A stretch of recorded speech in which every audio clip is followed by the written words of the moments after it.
Actívate Deportiva, actívate, actívate, Motívate de el 1520 AM. Actívate, actívate, actívate. Muévete a la derecha con temas de salud, bienestar y fuerza. Valores que inspiran, noticias que cuentan, análisis política, la verdad despierta. Actívate, Deportiva, actívate, actívate Deportiva. Muy buenas tardes, Puerto Rico. Mi nombre es Joe Vargas y gracias por estar aquí con nosotros en Actívate al mediodía. Hoy es martes, estamos a 2 días de la Navidad. Le invito a que vean el Actívate del día de ayer, donde al menos hicimos una reflexión sobre el posible época o el posible momento, el año posible donde nació Jesús de Nazaret. Sumamente interesante y les invitamos a que lo vean. ¿A través de qué? Pues a través del TIVA Network. A través del TIVA Network, que comprende tanto el área de televisión, el área de radio, a través del 1520 AM, a través de televisión, el 8.1, 8.2, y a través de nuestra red de que transmitimos esta información tanto en Twitter como en Facebook. Y toda nuestra programación la puedes ver en Rumble, donde se mantiene almacenada. Y el día de hoy tenemos, como todos los martes, a la doctora Angie González y vamos a estar hablando algo muy importante sobre ese origen de Venezuela, pero específicamente para nosotros poder conocer cuál es la relación que tiene Cuba y Venezuela, pero de una manera profunda, estudiando cosas que no se dicen de manera pública. A pesar de que hay algunos medios independientes que la comparten, pero es información muy difícil de encontrar lo que vas a tener hoy. Así que le mando un saludo muy especial a las personas que nos ven aquí en Puerto Rico, Estados Unidos, México, Venezuela, que sé que nos ven. Y espero que esta información les sea muy...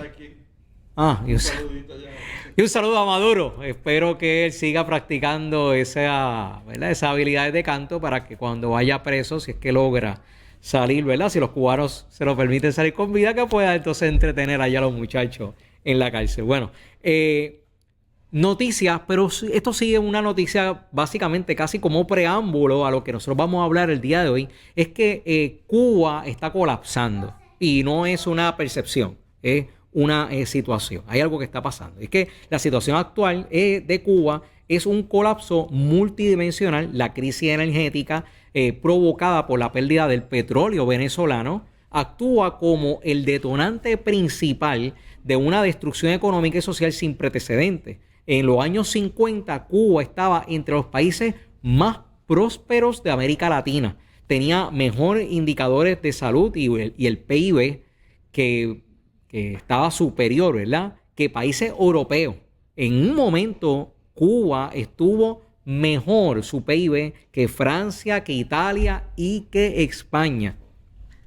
Hoy la realidad, pues sabemos que es completamente diferente. Ahora, ¿cuáles son los síntomas de este colapso? Hay una escasez total, hay una falta de alimentos, medicamentos y productos de higiene. Esto no lo digo porque lo dijo una noticia por ahí. Esta información sí yo puedo decir que personalmente se la puedo corroborar. Por primera vez en su historia el gobierno pidió ayuda urgente a la Organización de las Naciones Unidas, la ONU. Esto no había pasado. Siempre Cuba se había querido mantener al margen porque ellos no suelen firmar acuerdos de la ONU y ahora están pidiendo sí ayuda a la ONU a través del Programa Mundial de Alimentos para distribuir leche a niños menores de 7 años, cosa que nosotros sí sabíamos que ellos hace tiempo les faltaba, pero no solamente su situación se agravó con lo que está pasando ahora mismo con Venezuela, este bloqueo, sino que también ellos sufrieron hace poco el que pasó un huracán por allí, que entonces hay una devastación que ellos no han podido reconstruir. Hay una crisis eléctrica, pero es extrema. Estamos hablando que los apagones son diarios y los apagones pues son apagones programados, tratando de que dure un poco más el poco combustible que tienen para la energía. En algunas zonas solo hay 30 minutos de electricidad al día. El 95% de la electricidad depende de plantas obsoletas que funcionan con el petróleo que no les está llegando. Hay un éxodo masivo desde el 2022, más de 500,000 cubanos han salido del país y han salido del país inclusive a los países aliados que ellos tienen para poder hacer pues este tipo de trabajos forzosos, pero buscando de alguna manera salir de la tortura que es trabajar allí en Cuba. Lo que equivale a que el 4.5 de la población, ellos la han perdido en solo 3 años. Hay unas reformas insuficientes, que es que en el 2021 se permitieron las pymes, el sistema pymes, que es un sistema comercial, entonces que hoy genera el 55% de las ventas minoristas allá en Cuba y el 30% del desempleo, para que hoy nosotros vamos a hablar un poco, porque esto es un cambio, porque Cuba ya no es comunismo, Cuba es un socialismo, pero literalmente, ellos son la cuna del socialismo del siglo XXI. Eso estaremos hablando un poco, tratando un poco de esto el día de hoy. Entonces, desde los 60, el control del petróleo venezolano fue un objetivo estratégico de Cuba. Ellos tuvieron intentos tempranos, Cuba, de apoyar el movimiento armado en Venezuela en 1961 y en 1964, que provocaron sanciones de organizaciones americanas, y el corte del petróleo y el colapso del sistema ahora mismo es inminente. Hay una caída drástica de suministro. Ahora desde el 2024 los envíos bajaron de 30,000 barriles diarios y hoy estamos hablando de que casi no están teniendo nada de parte de Venezuela. No tienen alternativas reales, o sea que Cuba no tiene divisas suficientes ni tan siquiera para ir a comprar petróleo a diferentes mercados. No estamos hablando de Estados Unidos, Cuba, para poder salir a otros mercados, también ellos están maniatados. Y obviamente la figura de Donald Trump, pero detrás de la figura de Donald Trump podemos ver la figura de Marco Rubio, quien se ha mantenido siempre, y esto aún yo con las diferencias históricas que he tenido siempre con Marco Rubio, sí hay algo que yo coincido con él, en que la situación de estas dictaduras extrema izquierda revolucionarias que hubo acá en el Caribe, hay que detenerlas de alguna manera, y la única forma es haciendo lo que está ocurriendo ahora mismo. Así que basado en esta situación, nosotros vamos a tener entonces la conversación del día de hoy, pero antes diciéndole que hay una probabilidad que se abre, que no existía antes, que es la probabilidad de un colapso del régimen cubano, donde se entiende de que el 2026 va a ser decisivo, pero por primera vez hay unas estimaciones globales de que se dice de que el castrismo, su régimen, caiga este próximo año. Estamos hablando de no cualquier estimación, estamos hablando de que se estima de que hay un 35, un 45% a que el régimen colapse. Por eso ustedes están viendo que es que están apretando más en el Caribe, porque tiene obviamente unas repercusiones. De esas repercusiones también vamos a estar hablando el día de hoy. Y para que Dios nos ayude a que esta información sea útil, vamos a irnos con el Padre Nuestro, para que aquí en Puerto Rico podamos apoyar o desaprobar cualquier cosa, ¿verdad? Pero sea, ¿verdad?, por estudio, por conocimiento y por la guianza de nuestro Señor. Y a otro Señor de este. Padre nuestro que estás en el cielo, santificado sea tu nombre. Venga a nosotros tu reino y hágase tu voluntad, así en la tierra como en el cielo. Danos hoy nuestro pan de cada día. Perdónanos como perdonamos a los que nos ofenden. No nos dejes caer en la tentación y líbranos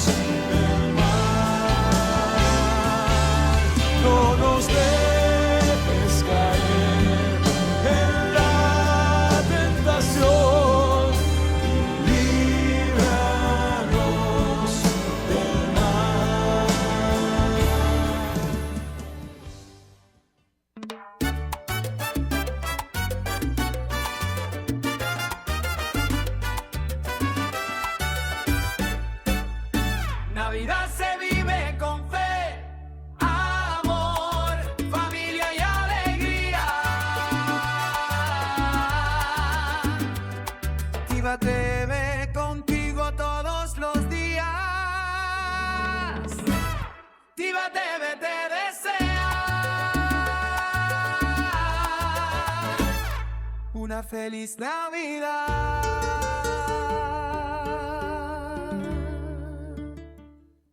Bueno, regresamos y no sin antes darle las gracias a nuestros auspiciadores, Super Pan. Super Pan lo puedes conseguir en el 787. Escúchalo.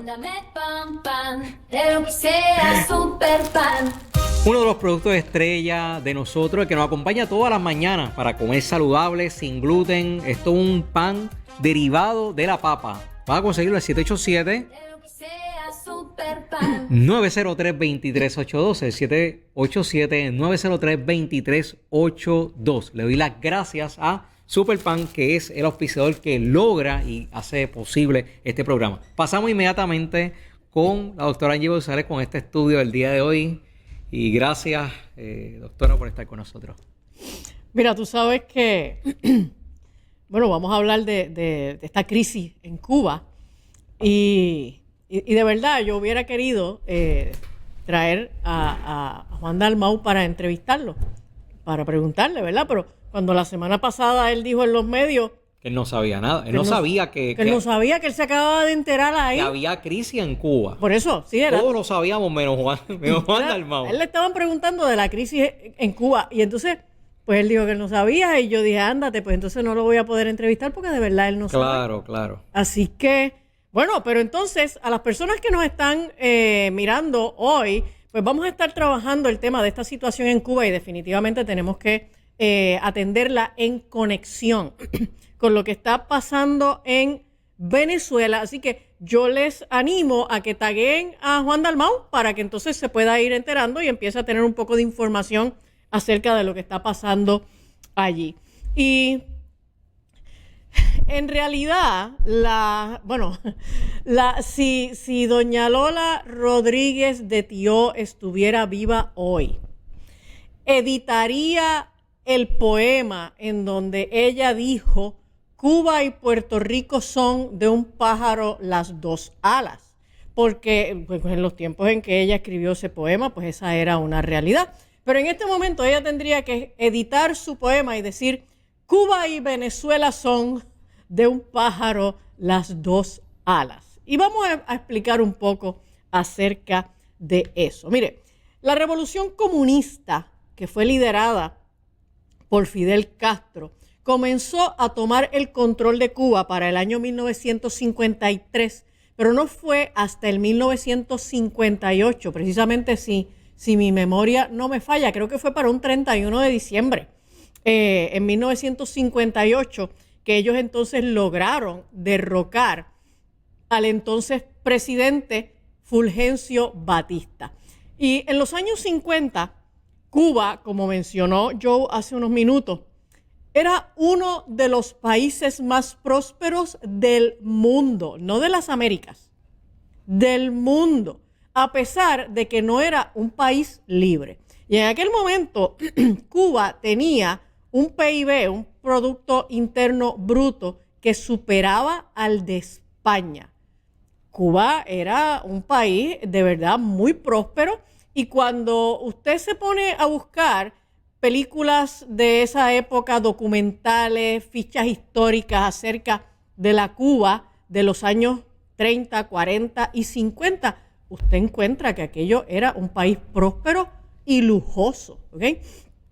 ¿Y cuál es la situación actual que tiene Cuba?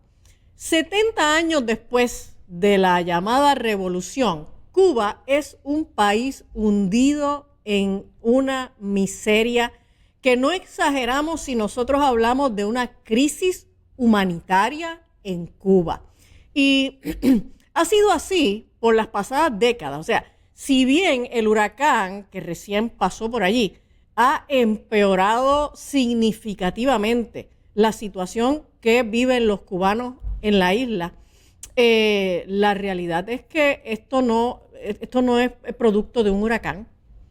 Cuba lleva en esta crisis muchas décadas y la falta de energía eléctrica que hay allí es extrema. La realidad es que el 90% de la población en Cuba no tiene servicio de energía eléctrica más de media hora al día.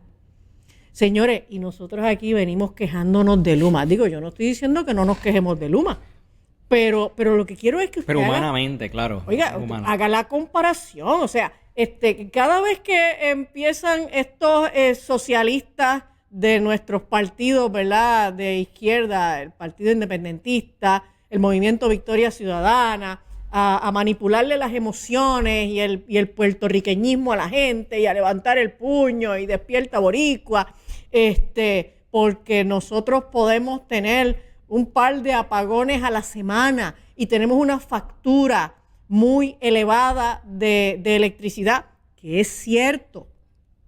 Oiga, la oferta que nos hacen estos países no va a resolver los problemas que nosotros vivimos actualmente, todo lo contrario. De cara a las siguientes décadas, si nuestros partidos socialistas ganaran en algún momento, nosotros lo que vamos a ver es lo que se ha visto en Cuba, en Venezuela y en muchos otros países de América Latina. Y la falta de alimentos que hay en Cuba también es una situación bien extrema, bien lastimosa. Ellos tienen escasez de medicinas, ellos tienen escasez de productos de higiene general, higiene personal, productos para limpieza. De hecho, de aquí de Puerto Rico, esto es algo que la gente que van a las iglesias lo saben, de aquí de Puerto Rico todos los años hay diferentes grupos que tienen iniciativas para llevar ayuda humanitaria, servicios médicos, medicamentos a Cuba. O sea, regularmente los puertorriqueños hacen trabajo misionero de misericordia, de beneficencia para las personas que viven en pobreza en Cuba. Y en Cuba, mire, en Cuba escasea todo, ¿ok? Los cubanos hacen filas toda la noche para conseguir alimentos y medicina. Y aquí los puertorriqueños vivimos en la eterna queja porque tenemos que hacer una fila toda la noche para conseguir una taquilla de un concierto o para comprar las donas de una tienda de donas que abrió, o el pollo frito de una franquicia que abrió nueva. ¿Ok? Y el salario promedio en Cuba, y recuerde que en Cuba existe esta cosa de tener un salario básico para todos los trabajadores. Mire, el salario promedio de Cuba es de 6,500 pesos cubanos al mes. Y usted, si usted no sabe hacer la conversión, usted dice, pues yo quisiera ganarme 6,500 al mes. Sí, pero lo que pasa es que esos 6,500 pesos cubanos al mes equivalen a $270 americanos mensualmente. Lo que significa que en Cuba el ciudadano promedio tiene que vivir con unos $16 diarios. ¿Ok? Quería decirte, Sí. para que la gente entienda, y el pan, para conseguir un pan, que uno dice, pues allí deben que ser bien baratas las cosas. El pan, la libra de pan, te sale entre 5 a 6 dólares americanos. Entonces, ellos cobran menos, pero todo está más caro Todo también. está bien caro.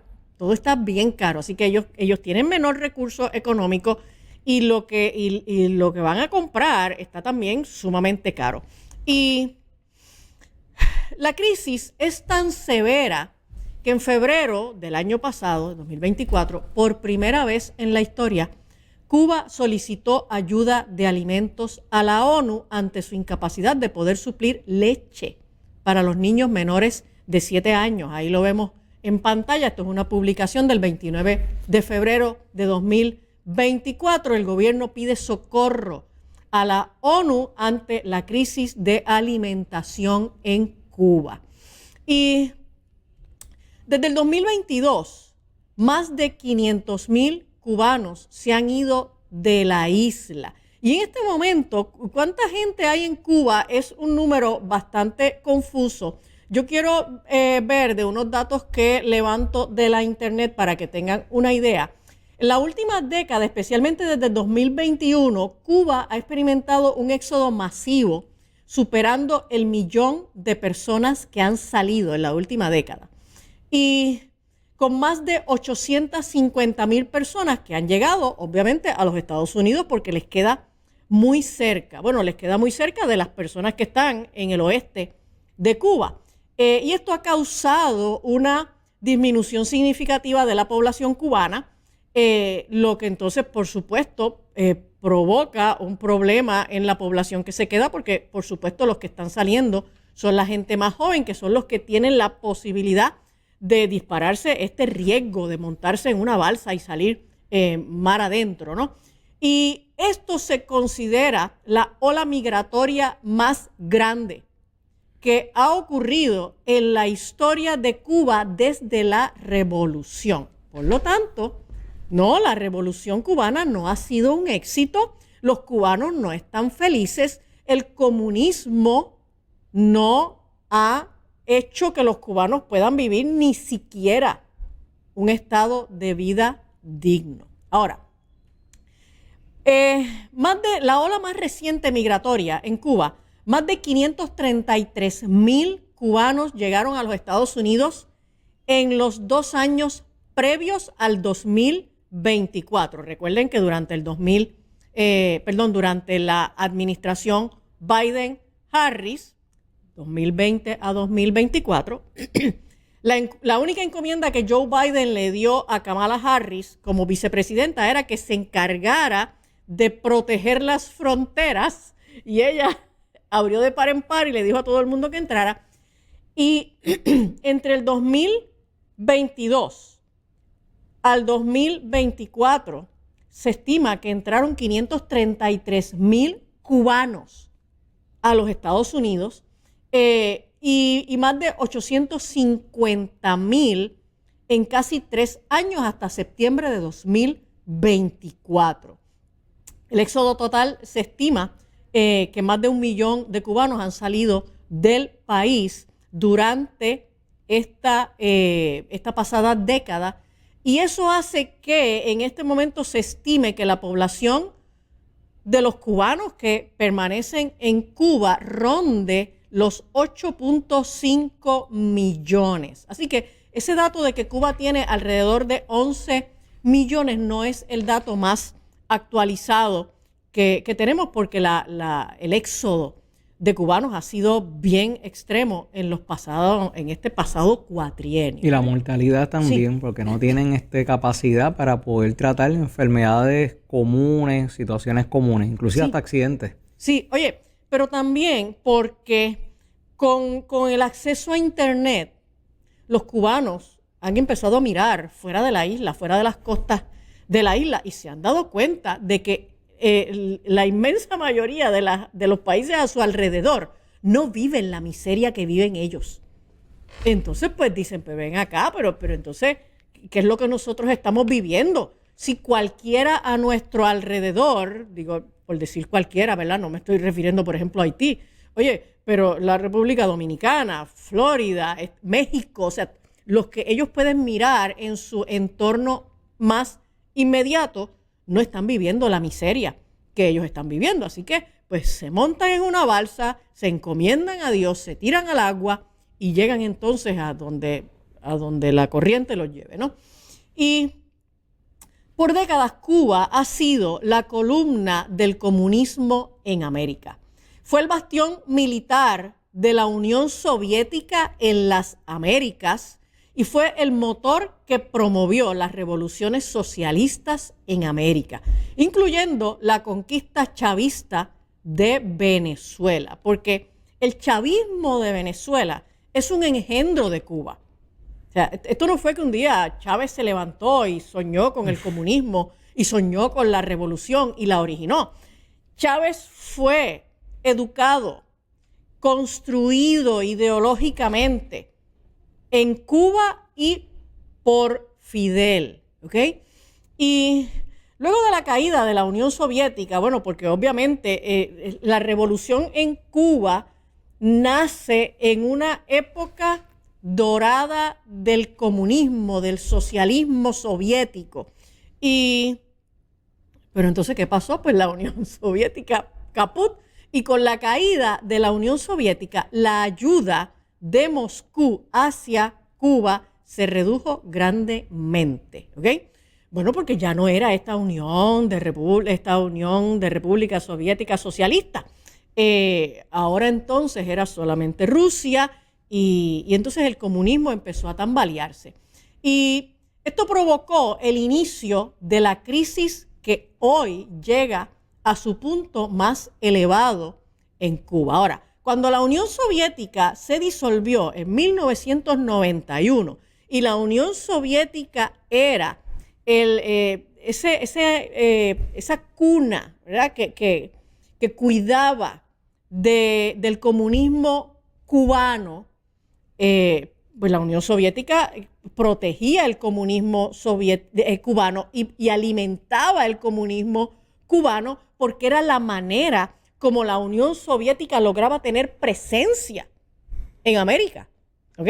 Recuerden que para aquel tiempo los dos grandes enemigos en términos de potencias mundiales eran Rusia, la Unión Soviética y los Estados Unidos, porque todavía China no había alcanzado el posicionamiento de potencia mundial que tiene en este momento. Así que eran estos dos grandes polos, Unión Soviética versus los Estados Unidos y el asunto de la Guerra Fría, etcétera. Pero entonces, cuando en 1991 cae la Unión Soviética, Cuba, con Fidel Castro al frente, un hombre brillante, un estratega político extraordinario, corrupto y malo, pero brillante. ¿Okay? Y buen estratega. Militar. Muy buen estratega. Bien, muy Sí. bueno militar y en la parte oratoria, porque él dominó el populismo de una... Bueno, Sí. uno de los promotores, propulsores del populismo. Oh, no, o sea, nivel mundial. el hombre tenía una oratoria, él se echaba en el bolsillo a la gente, él manipulaba con su discurso y logró, ¿verdad?, imponer este comunismo. Y entonces... Era malo, pero bueno. Era malo en sus intenciones y en los resultados, pero era bueno como estratega. Y de esos tenemos muchos, ¿ok? De esos los hablamos otro día. Entonces, él apuntó hacia Venezuela como el país del cual ellos podrían obtener las riquezas que ahora dejaban de venir de la Unión Soviética, ¿ok?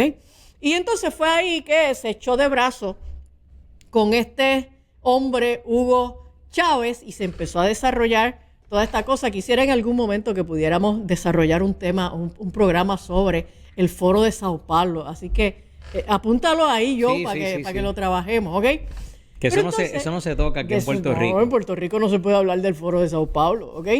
Entonces, Venezuela era en aquel momento uno de los países más prósperos de las Américas. Igual que como pasó con Cuba en los años 50, que era uno de los países más prósperos del mundo.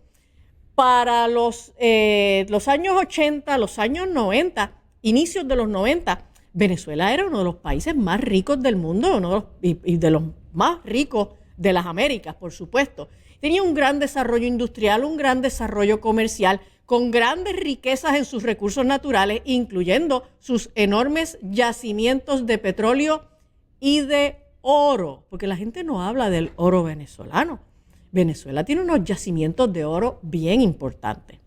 Y con la llegada de Chávez al poder, Cuba y Venezuela sellaron una importante alianza y Cuba entonces envió a Venezuela médicos, consultores, técnicos y una gran cantidad de mercenarios para encargarse de la seguridad del régimen. Así que tan pronto Chávez entra en el poder, lo que llega allí es una avalancha de recursos cubanos para trasladar a Venezuela el modelo cubano de comunismo. Y eso fue lo que hicieron.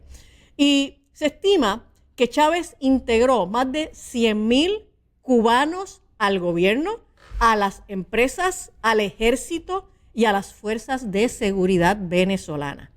Venezuela le pagaba a Cuba con más de 100,000 barriles de petróleo al día, que no necesariamente Cuba utilizaba para suplir las necesidades de los cubanos.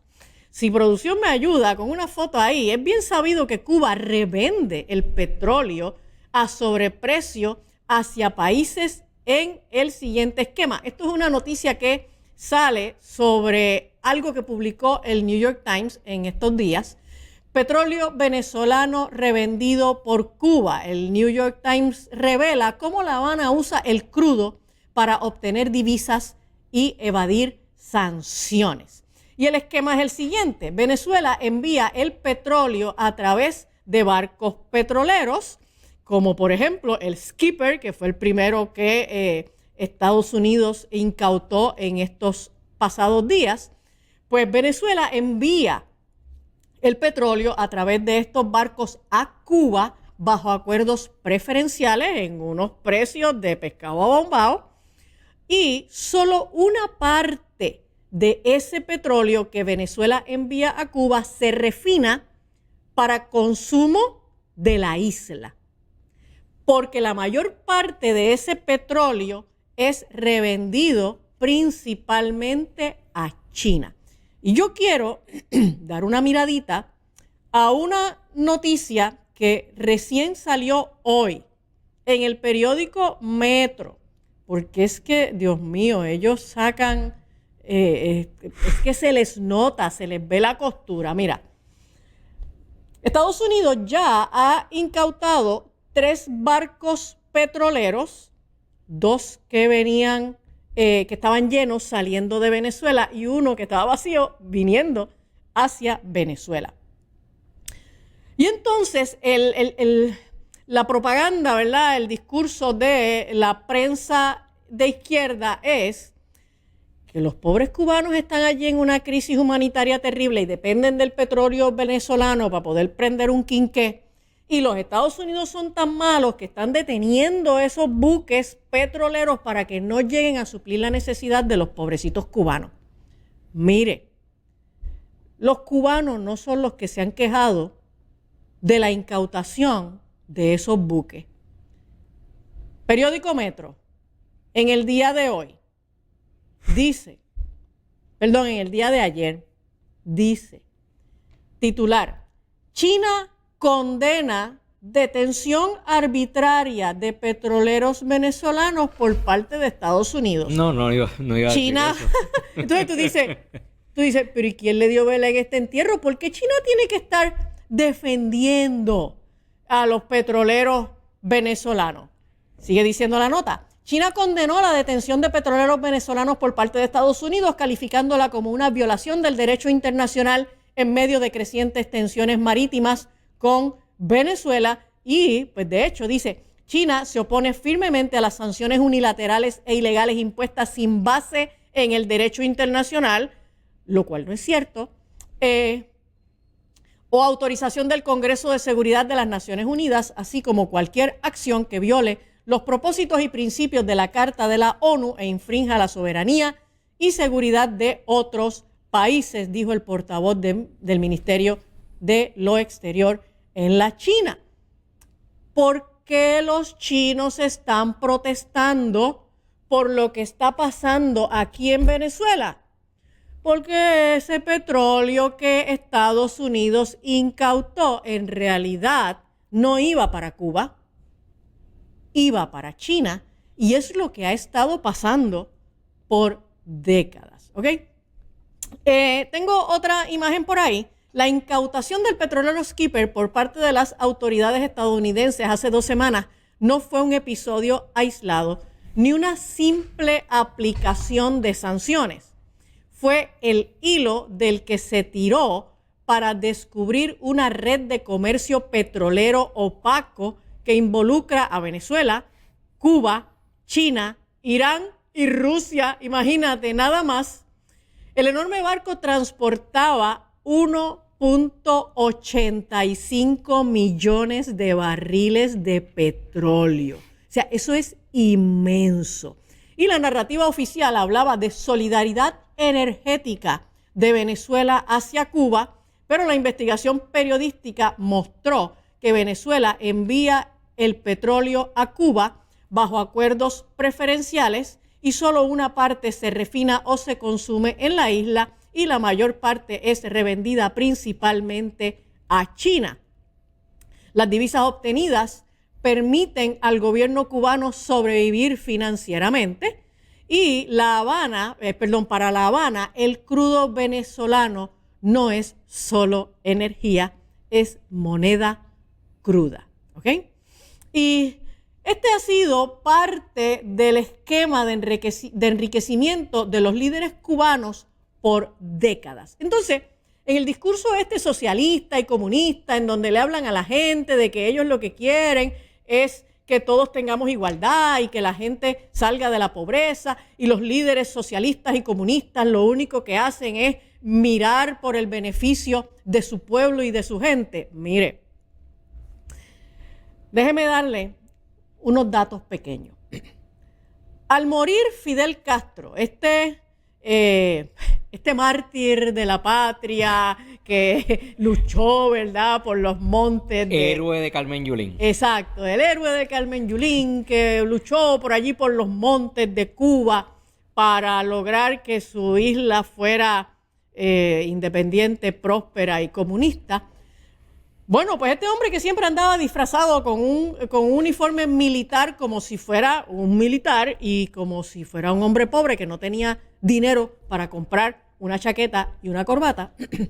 En realidad, al morir Fidel Castro, se estimó su patrimonio en unos 900 millones de dólares. ¿De dónde Fidel Castro sacó tantos chavos? En el caso de Raúl Castro, se estima su patrimonio en 150 millones. Yo no lo creo, yo pienso que supera mucho más que eso, pero bueno, eso es lo que él reporta. En el caso de Hugo Chávez, se estimó su patrimonio en 1,000 millones de dólares. El pobrecito Hugo Chávez, que también siempre andaba a manga y camisa, disfrazado, ¿verdad?, de manera humilde, su patrimonio se estima en sobre 1,000 millones de dólares, mientras los venezolanos pasan hambre. Pero ¿sabes cuál es el estimado del patrimonio de Nicolás Maduro? 3,800 millones. ¿Ok? O sea, Maduro botó la bola y rompió el bate. Entonces, interesantemente, o sea, Maduro es un tipo que tú lo escuchas hablar 2 minutos y tú te das cuenta de que no tiene mucho cerebro, pero es un tipo bien astuto, es un tipo bien corrupto, listo. Es bien astuto porque se ha mantenido en el poder. Si fuera bruto como se vende, no tuviera la posición que él ha retenido hasta el día de hoy. Exacto. El hecho de que no domine el inglés y diga war, no. Peace, War no, peace, yes. Yes. Peace, yes. Exacto. Pues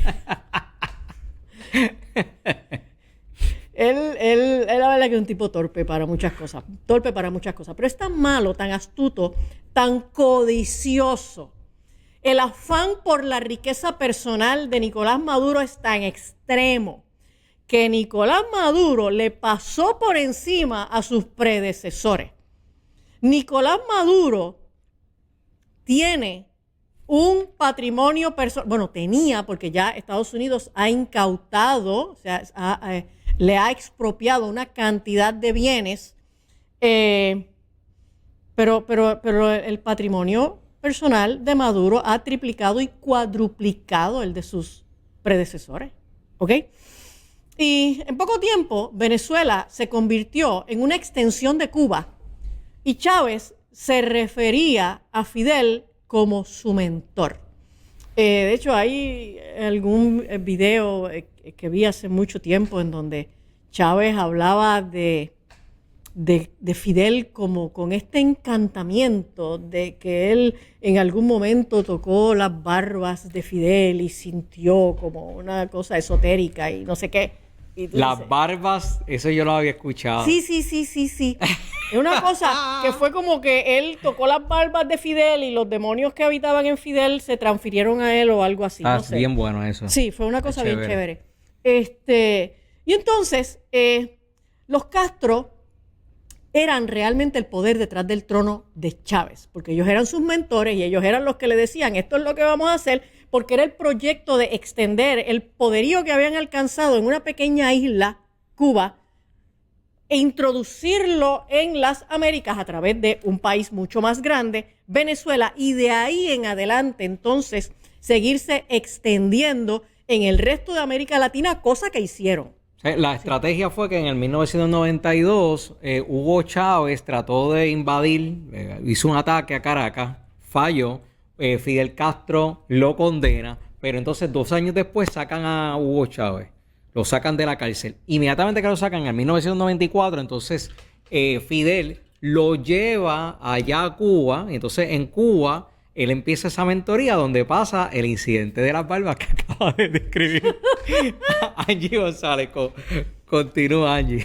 Entonces, la mala gestión, la falta de inversión, la corrupción, el saqueo de PDVSA, que es la empresa estatal de producción de petróleo, y las sanciones de Estados Unidos hicieron que cuando los precios del petróleo se desplomaron para allá para el 2014, la economía venezolana y su propia producción de petróleo bajó. Bajó en el nivel de que de 100,000 barriles diarios que Venezuela enviaba a Cuba, eso bajó a 30,000 en el 2024. Con el bloqueo que el ejército de los Estados Unidos tiene en este momento en las costas de Venezuela, la llegada de petróleo a Cuba ha caído a 0. O sea, en este momento, Cuba está en una desesperación extraordinaria. Cuando digo Cuba, me refiero a los cubanos, porque la cúpula del poder, pues ellos ya son multimillonarios y ellos siempre tienen luz. O sea, ellos yo supongo que tienen cuanta alternativa, ¿verdad? Desde placas solares, plantas eléctricas, o sea, ellos tienen sus subestaciones, los que están en la cúpula del poder, como en cualquier otro país a lo largo de la historia, esos no pasan necesidad y el pueblo está sufriendo de una necesidad extrema, pero, esta explicación que les estoy dando es para que no se compren el discurso de la prensa de izquierda y de los independentistas y socialistas de aquí de Puerto Rico, que entonces les van a estar diciendo a ustedes que los pobres cubanos tienen luz solo media hora al día por culpa de Trump, porque Trump ha detenido el envío de petróleo de Venezuela hacia Cuba. Trump no tiene la culpa de nada de esto.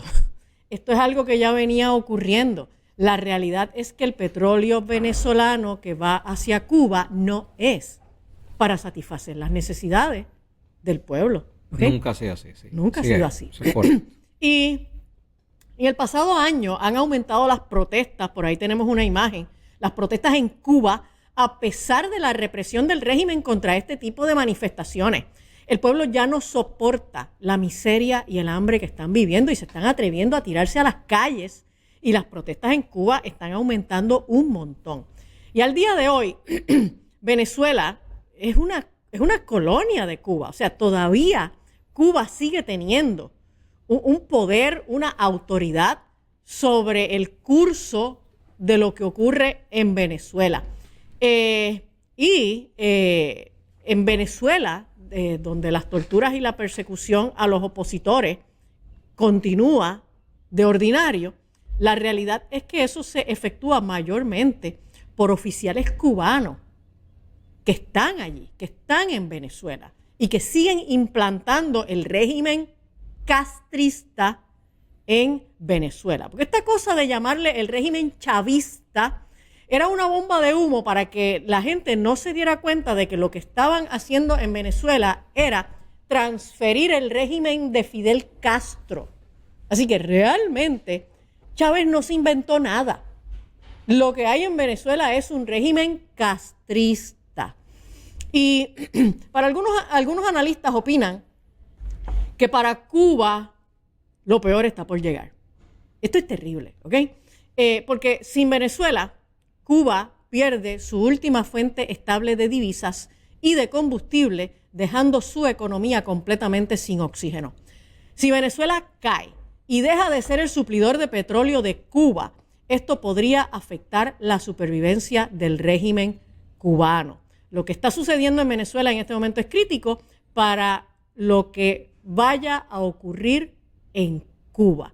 Y ya desde los tiempos de Chávez, Venezuela impulsó el plan conocido como el Plan Escudo de Guayana, que consiste en un plan de acción para Cuba en caso de que el gobierno de Venezuela se caiga. O sea, ya ellos venían desde los años 90 contemplando la posibilidad de que en un momento dado el régimen de Venezuela se cayera. Y el Plan Escudo de Guayana, que es un plan estratégico elaborado por Hugo Chávez en el 2012, con la colaboración de estrategas cubanos, que contempla la necesidad de desplegar al gobierno hacia Guayana en caso de pérdida de control del poder en Caracas, ya sea por una acción militar interna o externa, o por un estallido social, por la crisis en los servicios esenciales. Esa zona es un territorio, la zona de Guayana, es un territorio que es bien apropiado para resistir, con acceso a agua, sistema eléctrico, comunicaciones, y en caso de bloqueo por el Mar Caribe, ofrece salida hacia el Atlántico a través del río Orinoco. Así que es un lugar bien estratégico. Además, allí está la mayor fortaleza de defensa antiaérea. El plan considera que en caso de perder el control de Caracas, se pueda seguir ejerciendo el poder desde allí. ¿Okay? Si Maduro saliera del país, por ejemplo, la vicepresidente Delcy Rodríguez continuaría ejerciendo el poder desde Guayana. Y las intervenciones de Trump contra la dictadura de Maduro no solo terminarán derrocando el régimen de Maduro, sino que también podrían terminar con la dictadura cubana, porque Cuba y Venezuela son de un pájaro las dos alas. ¿Ok? Oye, me puse poeta.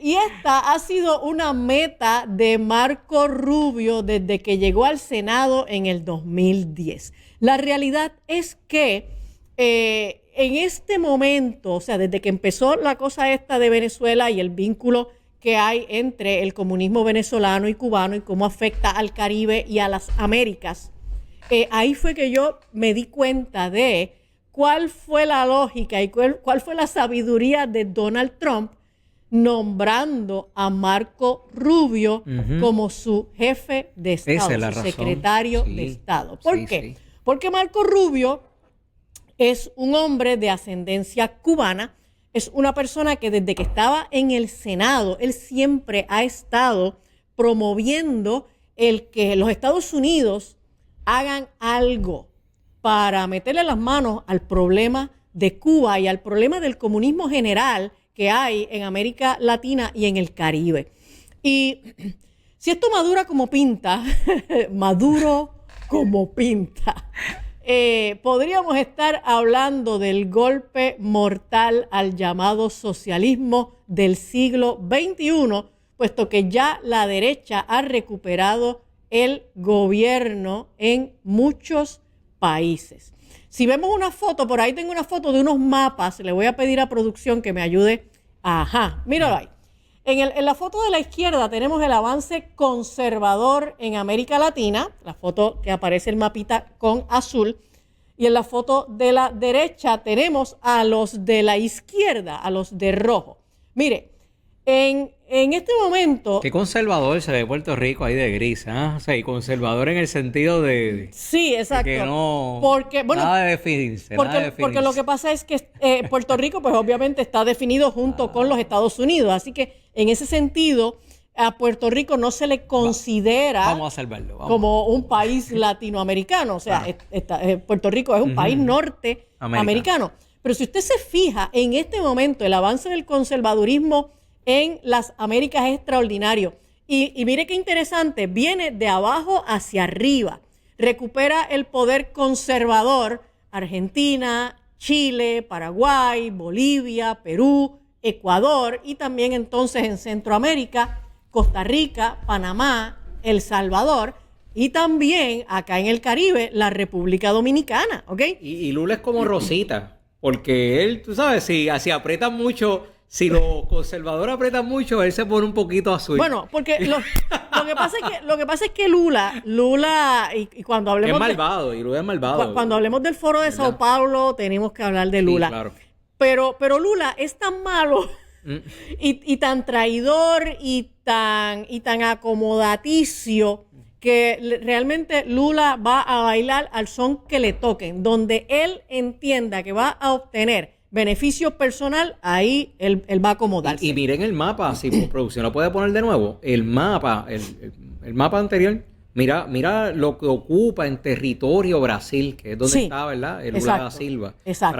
Para que la gente lo tome en consideración. Exacto. Así que, oye, este mapa, que es el que está de rojo, ha ido perdiendo países. Este mapa del socialismo de la izquierda en América era mucho más amplio antes, ha ido perdiendo países, pero los países que todavía quedan dentro de este modelo de izquierda socialista comunista en las Américas, fíjense que es todo el área circundante al Caribe, el área adyacente al Caribe, y nosotros estamos ahí metidos.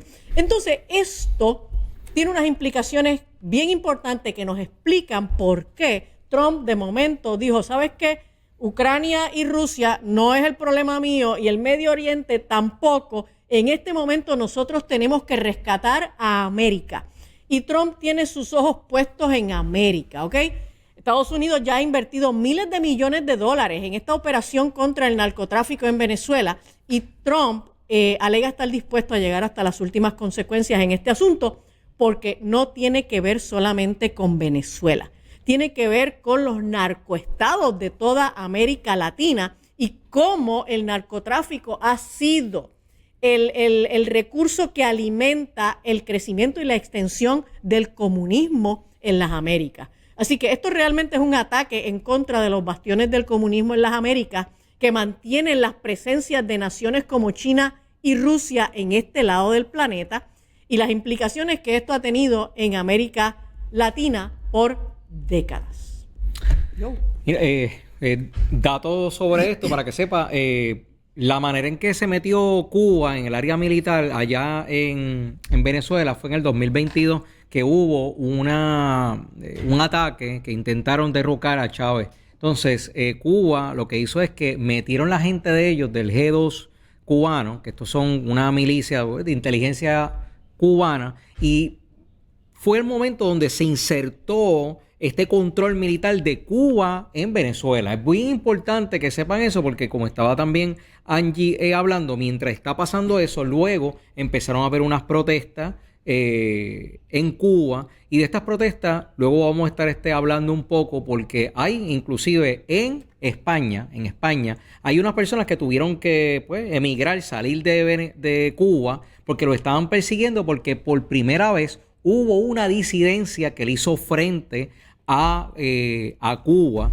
¿Y por qué estoy hablando de esto de esa manera? Es porque acaba de llegar una noticia pero de última hora, y es que en España, allí donde están residiendo esas personas que organizaron las protestas en Cuba, estamos hablando de unas protestas de hace menos de 10 años, pues se organizaron por Facebook, tenían 30,000 personas, los detuvieron para que no hicieran esas protestas, tuvieron que escapar a España, pero en España ahora mismo, quiero que sepas que ahora mismo en las preliminares votaciones en España acaba de arrasar el Vox.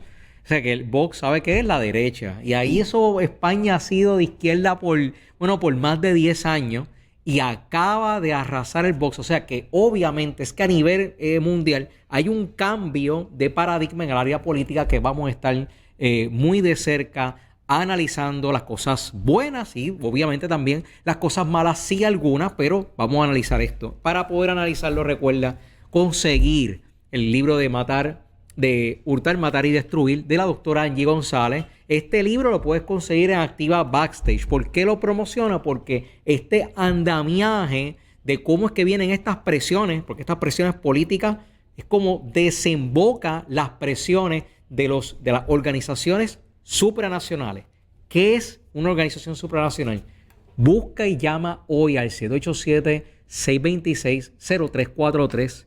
626-0343. Adquiere el libro de la doctora Angie González para que pueda entender este andamiaje de lo que es la agenda globalista, específicamente el subtítulo importante, la agenda de Satanás en la agenda globalista. Sí, aunque les moleste, cristiano o no cristiano, quiero que sepas que la agenda de Satanás está ahí insertada, te guste o no te guste.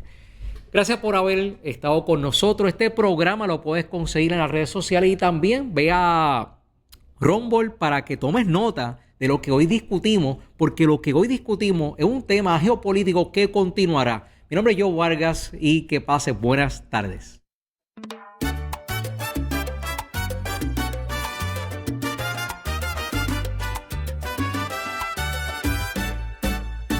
Navidad se vive con fe, amor, familia y alegría. Actívate, ve contigo todos los días. Actívate, ve, te desea una feliz Navidad.